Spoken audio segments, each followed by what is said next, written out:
오늘 말씀 제목 같이 한번 따라 읽겠습니다. 내 제자들과 함께 유월절을 내 집에서 지키겠다 하시더라.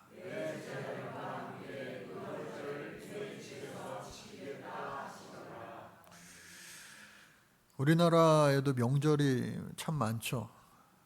설날 또 추석뿐만 아니라 옛날 우리 하늘나라 가신 우리 권사님 집사님들이 때마다 뭐 동지라고 팥죽을 갖고 오기도 하고 또 정월 대보름이라고 막 부럼을 막 갖고 오기도 하고 그랬어요. 그래서 오늘이 그날인가 보다. 저는 뭐 젊은 사람들은 그런 거 별로 신경 안 쓰잖아요. 그래서 그런 옛 생각이 오늘 어제 설교 준비하면서 많이 나기도 했습니다. 근데 시간 관계상 다 이야기할 수는 없지만 대표적인 명절 딱 두 개만 이야기하면은 먼저 설날 있어요. 설날. 또 설날에 먹는 음식 너무 많죠. 가장 좋아하는 음식이 뭐예요? 젊은 사람들은 뭐 LA 갈비요. 그리고 잡채, 잔치집에 잡채가 빠질 수 없죠. 저는요 디저트 좋아합니다. 수정과랑 식혜랑 너무 맛있어요. 그리고 온갖 그런 과일들부터 해가지고 많죠. 그런데 딱 하나만 꼽는다면 뭐니 해도 설날엔 어떻게 해요?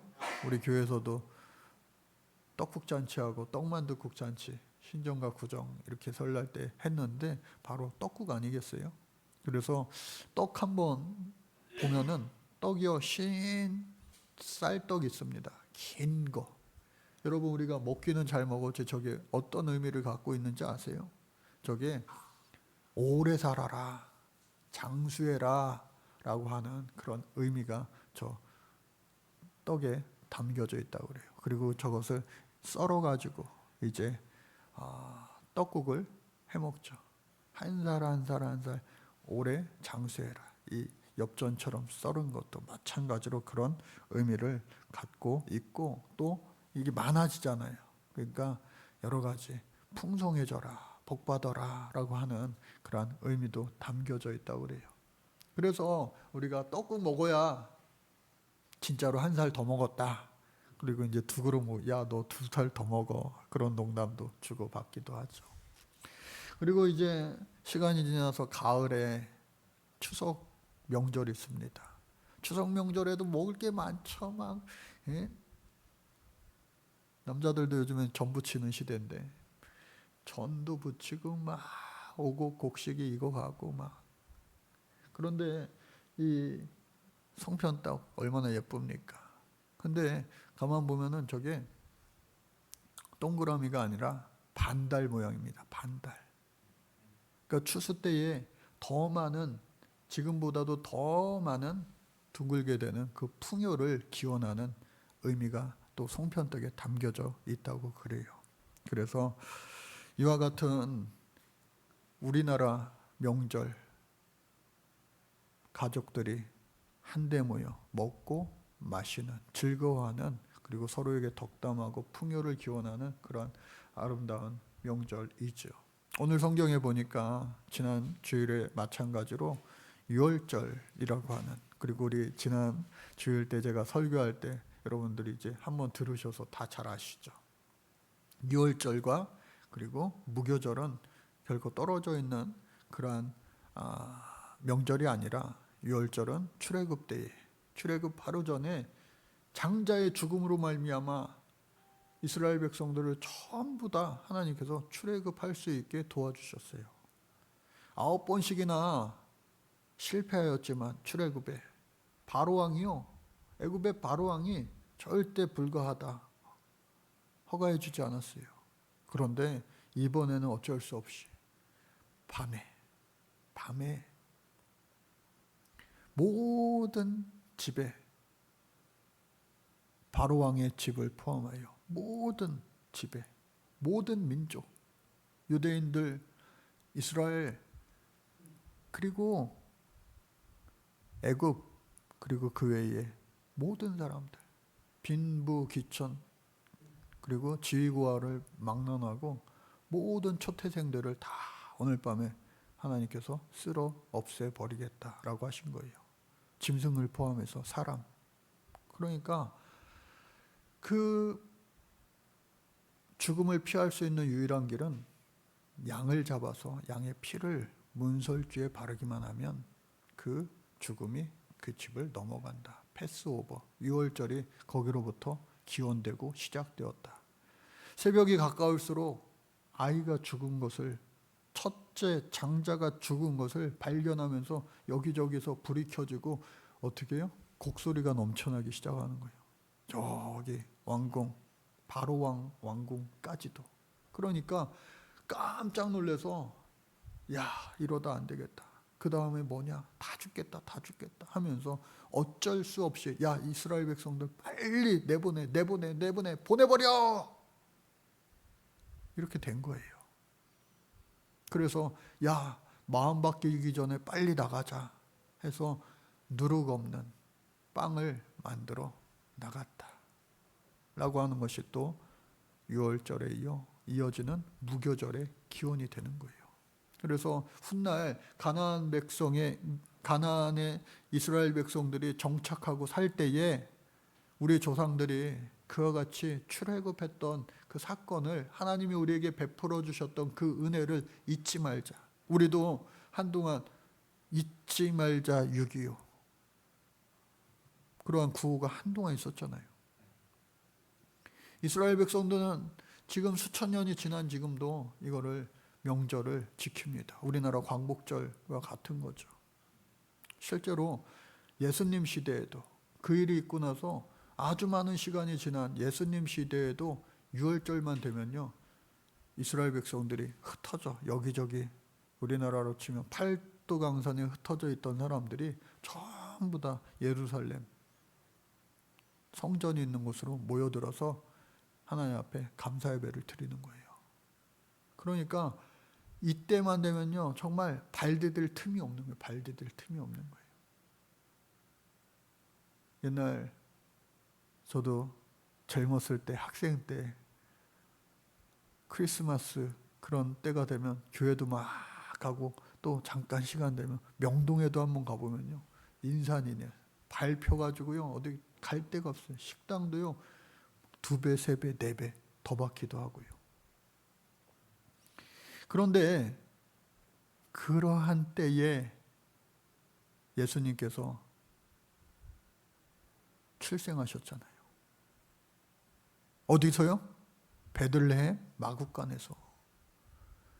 예수님의 부모가, 요셉과 마리아가 집집마다 문을 두드리며, 우리 아내가 지금 만삭인데 애가 나올 것 같으니 빨리 좀 빈방 좀 주세요. 빈방 좀 주세요. 여러분, 당시 오늘날에도 중동 문화는요, 나그네가 왔을 때에 우리나라 옛날 사극에 보면 지나가던 과객인데 하룻밤만 묵어갈 수 있겠소, 재워주시오 하면 사랑방을 내어준 것처럼 이 중동 문화도 마찬가지로 서로 그렇게 안 하면요 죽어요. 그렇기 때문에 그것이 오랜 전통이고 관습입니다. 나그네들을 후하게 대접하는 거, 먹을 것을 주고 잠자리를 주고.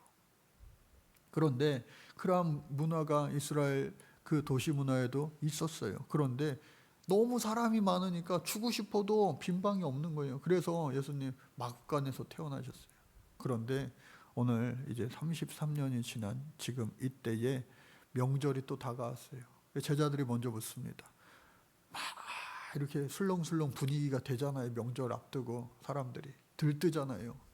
예수님 사역도 사역이지만 이제 우리 유월절 명절, 무교절 첫날이 되었는데 오늘 명절 어디서 셀까요? 어디서 우리 모여서 식사해야 될 거 아니에요? 명절 음식 먹어야 될 거 아니에요? 막 제자들이 물을 때에 예수님께서 오늘 말씀하시기를, 오늘 말씀의 제목이기도 합니다. 내 제자들과 함께 유월절을 내 집에서 지키겠다 하시더라 하라 하는 거예요. 아니, 예수님 예약해 놓으신 데 없으세요? 약속 잡아 놓으신 데 없으세요? 지금 사람들이 이렇게 발 디딜 틈 없는데, 마치 예수님 예루살렘 입성하실 때 주가 쓰시겠다 하라 처럼 사람이 한 번도 타보지 않은 낙의 새끼를 그 말씀으로 순종함으로 그 낙의 새끼를 얻게 되고 그것을 타고 갔는데, 이번에도 예수님 이렇게 준비성이 없으신 거야? 왜 이렇게 말씀하시지? 따지는 사람이 한 명도 없었어요. 왜? 지난 3년 동안 이미 예수님께서 얼마나 우리보다도 더 철저하신 분인가, 또 하나님의 놀랍게 예비하고 계신가 하는 그들에게 믿음이 있었어요. 그 믿음으로 말미암아 그와 같이 가서 전할 때에 훌륭한 거처가 생겨났는데, 그 거처가 우리는 너무나도 잘 알고 있어요. 레오나르도 다빈치가 멋지게 그린 그 최후의 만찬 사건, 물론 실제로는 그렇게 식탁이 없고 누워서 이렇게 옆으로 누워서 먹었다라고 고증으로 확인되지만, 하여간 그 장소는 누구의 다락방이에요? 마가의 다락방이다. 오늘 마태복음에서는 나와 있지 않지만 다른 복음서를 통해서, 사도행전을 통해서 분명히 똑똑히 그 다락방은 마가의 다락방이라고 우리가 알고 있어요. 통용되어지고 있습니다. 훗날 그 마가의 부모의 그 예수님을 향한 헌신, 그 귀한 날, 그 아주 중요한 날, 당시에 이 다락방은요, 우리가 생각하는 우리 개념의 다락방 아니에요. 그 다락방은 2층 집 가장 좋은 안방, 제일 좋은 거실을 내어준다는 의미입니다. 극진한 최고의 예우의 표현이에요. 그래서 예수님만 오세요 그런 거 아니에요. 예수님과 12제자들이 13명씩이나 다 안방을 내어주며 오픈하며 그들을 극진하게 대접한 그 마가 요한의 부모, 그 신앙이 참 대단하죠. 훗날 이 마가 요한도 마가복음을 쓴 주인공이 된 거 아니에요? 그러니까 순종하면, 한번 따라해 볼까요? 순종하면 하나님께서 축복하십니다. 이거는요, 불변의 진리예요. 순종하면 기적이 일어나는 줄로 믿습니다. 가나 혼인잔치에 예수님의 첫 기적도 바닥이 보이는 포도주 항아리에 물을 아구까지 채우라고 했을 때, 다른 말하지 않고 순종하였을 때 물이 변하여 포도주 되는 기적이 일어나게 된 줄로 믿습니다. 그래서 오늘 2000년이 지난 지금도 오늘 이 시대에도 마찬가지예요. 순종하면 하나님이 그 당대에, 그리고 그 마리아의 아들 마가 요한에게 축복하셔서 마가 요한을 나중에 훗날 얼마나 하나님께서 크게 들어쓰십니까? 베드로와 바울의 영적인 아들로 그가 쓰임받은 거잖아요. 귀한 사역자, 전도자로. 그와 같은 은혜가, 축복이 저와 여러분들의 가정에도 순종으로 말미암아 있기를 다시 한번 주님 여러분 축복합니다. 그래서 오늘 설교의 큰 대지는요, 순종이고, 또 하나의 큰 대지는 뭐냐? 마가 다락방에서 있었던 사건, 크게 3가지 사건을 오늘 전해드리려고 합니다. 첫 번째가요, 그곳에서 예수님이 이제 회식하는 거예요. 명절 세는 거예요. 명절 음식을 먹는 거예요. 그런데 그 명절 음식을 유월절 예식 세데르라고 했습니다. 세데르 만찬. 한번 따라볼까요? 세데르 만찬. 예. 그때에 무엇을 먹었느냐? 우리 지난주에 우리 그 표로 다 알려드렸잖아요. 그래서 성만찬 하면 우리가 생각하는 거 뭐예요? 포도주가 있습니다. 그리고 무교병이 있습니다. 그리고 쓴 나물도 있어요. 쓴 나물. 야, 요즘에 봄나물이 얼마나 쪄가지고 먹으면 달아요. 달아. 꿀보다도 달더라고요. 사모님이 저한테, 목사님 이거 봄나물 입맛 없을 때 먹으면은 입맛이 잘 돋는다고. 그래서 제가 그랬어요. 입맛 없은 적이 없다고 저는. 네. 그래서 그 봄나물 얼마나 맛있습니까? 근데 이 6월절 만찬에서 먹는 나물은요, 쓴 나물이에요. 쓴 나물. 일부러 쓴 나물을 먹는 거예요. 왜? 쓰면 안 먹잖아요. 약 되는 것도 아닌데 맛으로 먹어야지. 물론 영양도 중요하지만. 근데 일부러 쓴 나물을 먹으면서 그 옛날 출애굽 때에 우리 조상들이 출애굽할 때 얼마나 쓴맛을 많이 봤습니까? 그 고통과 고난을 잊지 말자는 의미에서 일부러 쓴 나물을 먹는 거예요. 근데 명절날 그렇게 쓴 나물 먹고 싶은 사람이 또 어디 있겠어요? 그러니까 이 사람들이 또 머리를 써가지고 소스를 만들어서 찍어 먹습니다. 그 소스가 뭐냐? 하루셋 소스라고 하는 거예요. 하루셋 소스. 우리 그림 한번 보여줄까요? 예수님이 제자들과 이렇게 만찬을 하는데 저 그릇, 내 이 손에 그릇에 내 손과 같이 손을 담그는 자가 나를 팔 것이다. 아니, 아이들 말로 갑분싸 아세요? 갑분싸. 갑자기 분위기를 싸게 만드는 한마디. 명절 음식, 이 세데르 만찬을 이제 막 즐겁게 흥겹게 막 이렇게 하려고 하는데 갑자기 예수님 한마디 하시는 거예요. 이 중에 나를 팔 자가 있다.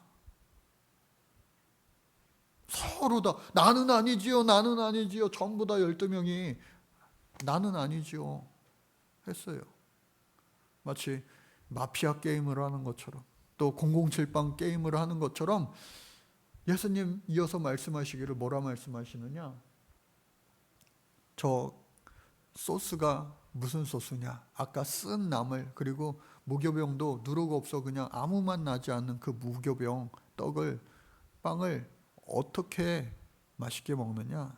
저거는 소스인데 사과와 또 무화과와 포도주 그리고 그거를 이렇게 섞어가지고 만든 아주 맛있는 소스예요. 소스. 오늘날로. 그러니까 양념장이죠. 양념장. 우리식으로 따지면 뭐든지 맛있어요. 찍어 먹으면. 그래서 그거를 찍어 먹는데 여러분, 우리가 요즘에 샤브샤브집 가면은 다 개인 그 소스 종지가 한 사람 한 사람 다 있어요.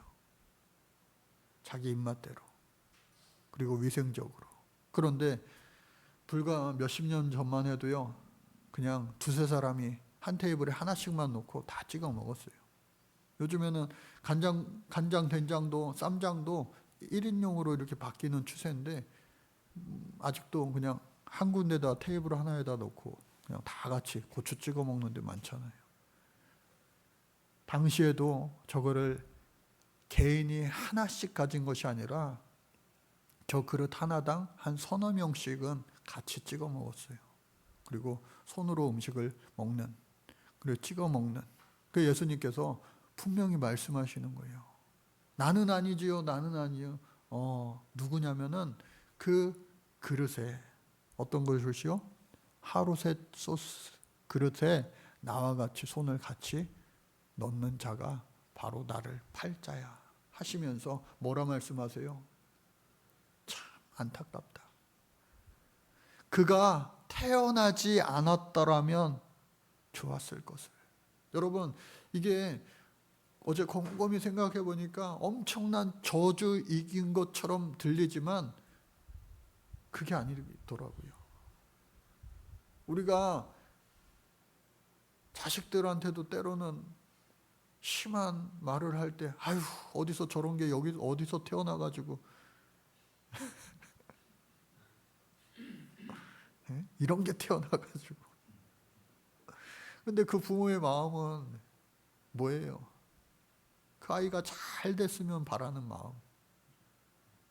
예수님도 마찬가지로 태어나지 않았으면 좋았을 것을 그가 앞으로 자신을 배반하고 그 배반의 대가로 얻게 될 치명적인 그런 인생의 종말을 다 아시니까 아휴, 저 불쌍한 거 저거 차라리 나지 않았으면.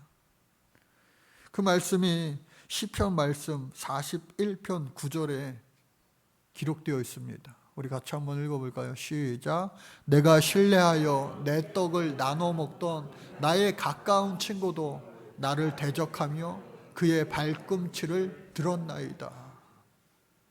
그러니까 아까 그 그림 보시면은 가룟 유다가 예수님 옆에 앉아 있는 거예요. 근거리에. 그래서 예수님과 한 소그룹이 되어서 같이 소스 찍어 먹는 사람이었던 거예요. 그러니까 12 제자들 중에서도 어쩌면 저 베드로가 회장이었고 또 야고보 요한이 총무석이었고 그리고 누구예요? 가룟 유다는 회계였잖아요. 회계 전대 맡은 자. 그러니까 주요 임원들이 예수님과 함께 가까운 곳에 있는 거예요. 근데 가까운 곳에 있는 것이 축복이어야 될 텐데 가까운 곳에 있는 것이 그의 인생의 저주가 되고 말았어요. 분명히 예수님이 이와 같이 말씀하셨음에도 불구하고 같이 손을 그 소스통에 넣게 된 거예요. 제가 가만히 생각해 봅니다. 아니 예수님 그렇게 말씀하셨으면 소스를 안 먹으면 될 거 아니에요. 그날 밤에 소스 안 먹는다고 안 됩니까? 근데 안 되기도 하나 봐요. 너무 저게 맛있어가지고 찍어 먹어야 되긴 하나 봐요. 감튀 먹을 때, 감자튀김 먹을 때 케찹 없는 거랑 똑같은 거 아니겠어요? 그러니까 그러면은 예수님 눈치를 살피면서 예수님이 뭐 쌀가보리 하는 것처럼 막 이렇게 하시겠어요? 천천히 거룩하게 예수님 식사하셨을 텐데 그러면은 좀 기다렸다가 예수님 손 뺄 때 그때 좀 늦지. 도대체 왜 그랬을까 하는 그런 인간적인 의문과 아쉬움이 제가 너무 많이 나는 거예요. 그러다가 딱 걸린 거예요. 지난주일 말씀 우리 기억하시잖아요. 액자식 구조 이야기하면서 가룟 유다가 예수님을 은 30에 넘기기로 이제 대제사장들과 다 약조가 되어 있잖아요. 언제 넘길 건가? 디데이만 잡으면 되잖아요. 순간만 포착하면 되잖아요.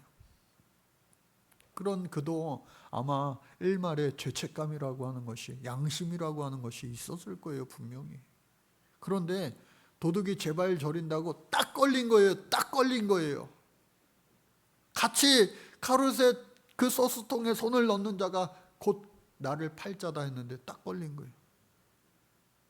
그러면 그 순간 아마 이 가룟 유다도 사람인지라 양가 감정이 다 들었을 거예요. 딱 걸렸네.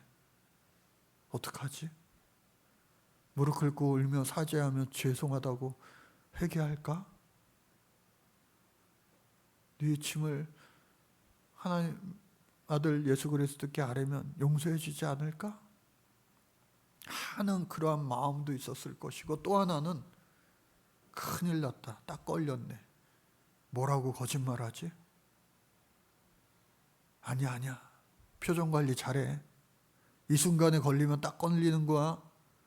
모든 것이 다 수포로 돌아가. 그러면은 대제사장들과 그 장로들에게 나는 보복당해서 나는 죽고 말 수도 있어. 온갖 생각이 그 짧은 순간에 많이 들었을 거예요. 오늘 저와 여러분들도 세상을 살아가면서 하나님의 마음을 직면하게 되는 그 순간에 여러분 어떤 마음이 먼저 드십니까? 하나님의 말씀에 즉각적으로 반응하고 순종하는 그러한 믿음의 그 순종의 마음이 들고 즉각적으로 반응하며 우리의 손과 발이, 우리의 입술의 고백이 하나님 원하시는 대로 한다면 축복의 사람이 되는 것인데 안타깝게도 우리가 이거 신앙생활하면서 이론적으로는 원리로는 이미 다 알고 있어요. 그러나 로마서 말씀에 사도 바울의 고백처럼 의인은 없나니 한 사람도 없다는 거예요. 안타깝게도.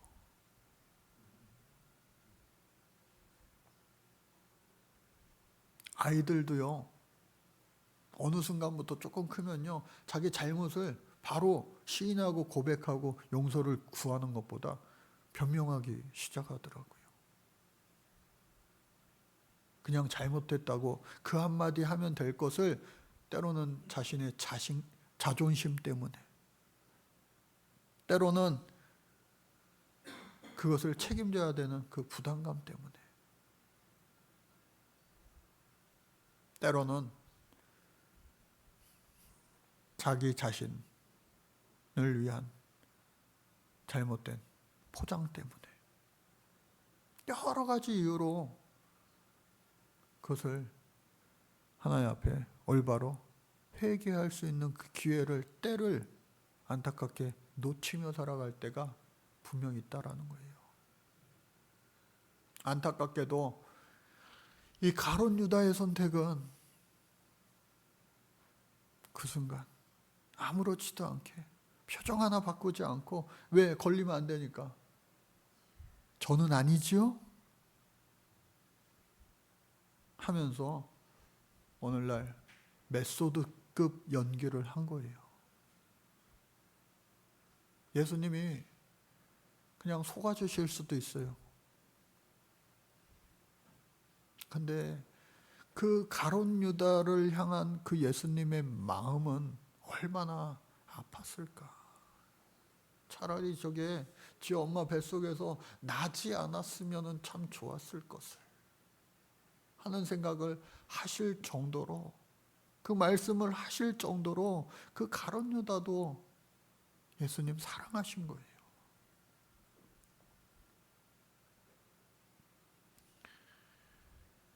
세상에서는요, 뭐 요즘에 심리학 책들이 많이 나와요. 그런 문구들도 많이 여기저기 막 떠다니더라고요. 한 번 배신한 사람은 거두어들이지 마라. 한 번 손절한 사람은 다시 만나지 마라. 세상에서는 그렇게 학자들도 이야기해요. 그건 세상의 이야기더라고요. 예수님은 어떻게 해요? 그마저도 안타깝게 여기시며 불쌍히 여기시며 용서해주고 또 용서해줘라. 몇 번을 용서해야 됩니까? 70번씩 7번을 용서해줘라. 이거는 도저히 셀 수 없는 용서. 그러니 어떻게 해요? 그냥 용서하며 살아.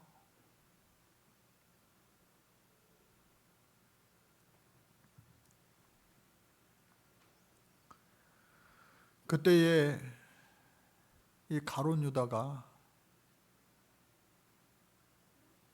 예수님과의 대화를 마치고 예수님 말씀하십니다. 먼저 오늘 말씀에 보니까 26절에 보니까 한창 먹고 있는데 그들이 먹을 때에 예수께서 떡을 가지사 축복하십니다. 그리고 그것을 떼어서 제자들에게 먹기 좋게 한 입에 쏙 들어갈 수 있게 만들어 주신 거예요. 받아서 먹어라. 이것은 내 몸이다. 그리고 또 잔을 가지시고 감사 기도하시고 그것을 돌려가면서 마시게 했어요. 너희가 이것을 마셔라. 이것은 내 몸이다. 하고 말씀하셨어요. 이것이 인류 최초의, 기독교 역사 최초의 성만천의 기원과 시작이 된 겁니다. 2000년이 지난 지금 예수님 말씀처럼 이것을 먹고 마시며 나를 기념하여라 해서 우리 교회도 절기 때마다 그것을 먹고 마심으로 기념하고 있는 거예요. 예수님의 살과 피가 나의 입술을 통하여 내 몸 안에 들어옴으로 말미암아 내 안에 계신 우리 주님을 다시 우리가 생각하게 되는 거예요. 다시 한번 우리 모두가 똑같은 예수님의 살과 피를 먹은 사람들로서 연합하게 되는 거예요. 한 형제 자매가 되는 것을 의미합니다. 그래서 이 성만찬 제정을 하였는데, 근데 가만 생각해 보니까 제가 또 우리 학생들이랑 제가 오랜 시간 회식을 많이 하러 다니면서 아이들 가장 좋아하는 음식은 뭐냐? 고기입니다. 고기. 예. 유월절 만찬에서 빠질 수 없는 음식은 미국 교회들의 추수감사절 그 칠면조 구이처럼 양고기가 있어야 돼. 왜? 양의 피를 문설주에다 바르고 남은 그 고기를 기념하여 버릴 수는 없으면 아깝잖아요. 번제할 필요도 없고 구원해 주신 기쁨의 축제를 화목제로 함께 나누는 의미로 그 양고기를 먹게 되는데, 양고기가 빠졌어요. 왜 빠졌을까? 돈이 없었을까요? 아니요, 충분히 많았을 거예요. 그러나 양이 없는 이유가 뭘까? 골똘히 생각해 보니까 여러 학자들의 의견이 나누는데, 왜냐? 바로 예수님 자신이 제자들을 위한, 또 믿는 모든 사람들, 또 전 인류를 위한 예수님이 예수 어린 양이 되어 주셨다라고 하는 겁니다. 예수 어린 양 존귀한 이름, 예수 어린 양 존귀한 이름.